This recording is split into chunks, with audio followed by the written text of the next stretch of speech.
Alors, on nous donne un polynôme ici, p de x qui est égal à x puissance 5 plus 9x au cube moins 2x au cube moins 18x. Et on nous demande de déterminer ses racines réelles, les racines réelles de ce polynôme. Et puis ensuite, on nous demande de déterminer combien la courbe représentative de P a de points d'intersection avec l'axe des abscisses.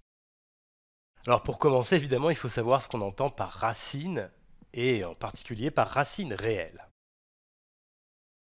Alors en général, ce qu'on appelle une racine d'un polynôme, c'est une valeur x de la variable qui annule ce polynôme, c'est-à-dire tel que p de x est égal à 0. Voilà, une racine d'un polynôme, c'est une solution de l'équation p de x égale 0. Alors ici, on parle de racines réelles. Et ça, c'est parce qu'un polynôme peut avoir des racines qui ne sont pas réelles, donc des valeurs de x qui annulent le polynôme, mais x n'étant pas un nombre réel. En fait, dans ce cas-là, ce sont des racines complexes, et ça, on en parlera plus tard. Voilà. Alors la deuxième question, combien la courbe représentative a-t-elle de points d'intersection avec l'axe des abscisses? En fait, elle est complètement liée à cette première question. Parce qu'en fait, chaque racine réelle est l'abscisse d'un point d'intersection de la courbe représentative du polynôme avec l'axe des abscisses. Donc une fois qu'on aura trouvé toutes les racines réelles du polynôme, eh bien, on aura tous les points d'intersection de la courbe avec l'axe des abscisses. Alors pourquoi je dis ça? C'est assez facile à voir, on va le voir rapidement. Je vais faire un petit croquis. Voilà, ici l'axe des x, l'origine et l'axe des y. Et puis je vais dessiner une courbe qui donc va être la courbe représentative d'un polynôme. Je fais une courbe au hasard, donc ce n'est pas ce polynôme-là que j'ai représenté, mais tu vas voir que ça ne change pas grand-chose, parce qu'en fait, ce qu'on peut remarquer avec ce dessin, c'est qu'on a ici 3 points d'intersection avec l'axe des abscisses. Il y a ce point-là et ce point-là. En fait, donc ce sont des points d'ordonnée 0, évidemment, et les abscisses de ces points, eh bien, ce sont exactement les racines réelles de ce polynôme. Voilà, en fait, à chaque racine réelle correspond un point d'intersection de la courbe représentative avec l'axe des abscisses. Alors, je vais enlever ça et on va faire l'exercice. Donc, la première chose à faire, c'est de résoudre cette équation-là, p de x égale 0. Alors, pour résoudre une équation de ce genre, où p est un polynôme, ce qu'il faut arriver à faire, c'est à factoriser complètement le polynôme. Alors, c'est ce qu'on va essayer de faire. Je vais réécrire l'équation telle que complète.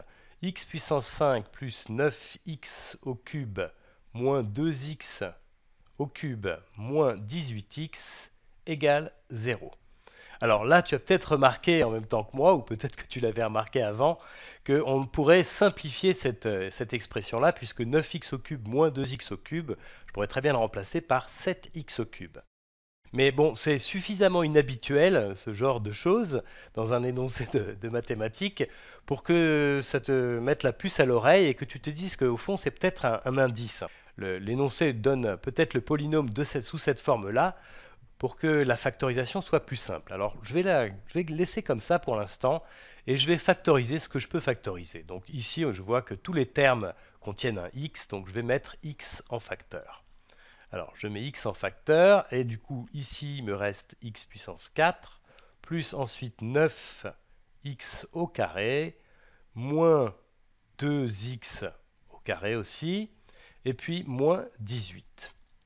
Voilà, et tout ça, ça doit être égal à 0. Donc là, j'ai déjà une première factorisation, c'est déjà pas mal.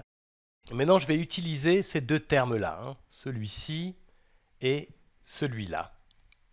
Dans chacun de ces termes, je vais voir ce que je peux factoriser. Alors, je vais réécrire ça comme ça. J'ai x, ces parenthèses bleues, je vais les remplacer par des crochets, puisque ici, à l'intérieur, je vais avoir d'autres parenthèses. Et puis, cette somme-là, en vert, je vais la réécrire, mais je vais factoriser. Ici, je peux factoriser x au carré.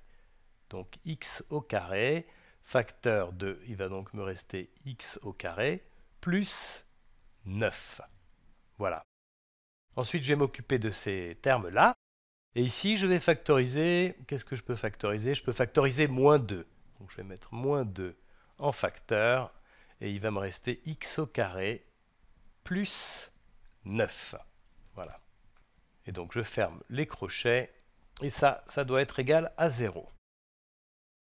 Et effectivement, là, on voit que j'ai bien fait de ne pas faire cette simplification au départ, puisque là, j'ai un facteur commun, x au carré plus 9, que je retrouve dans les deux termes à l'intérieur du crochet. Donc maintenant, je vais factoriser ce qu'il y a à l'intérieur des crochets. Alors, je réécris x. Voilà, j'ouvre le crochet. Et puis à l'intérieur de ces crochets, donc je vais mettre x au carré plus 9. X au carré plus 9 en facteur. Et il va me rester alors, ici, dans ce terme-là, il me reste x au carré. Et puis là, il me reste moins 2. Voilà. Donc je ferme parenthèse et crochet. Et ça doit être égal à 0. Et d'ailleurs, maintenant, je peux enlever les crochets, hein, puisqu'ils ne servent plus à rien. Donc je vais les enlever. Voilà, je vais réécrire ça comme ça. Donc j'ai x fois x au carré plus 9 fois x au carré moins 2 égale à 0. Alors est-ce que je peux encore factoriser quelque chose?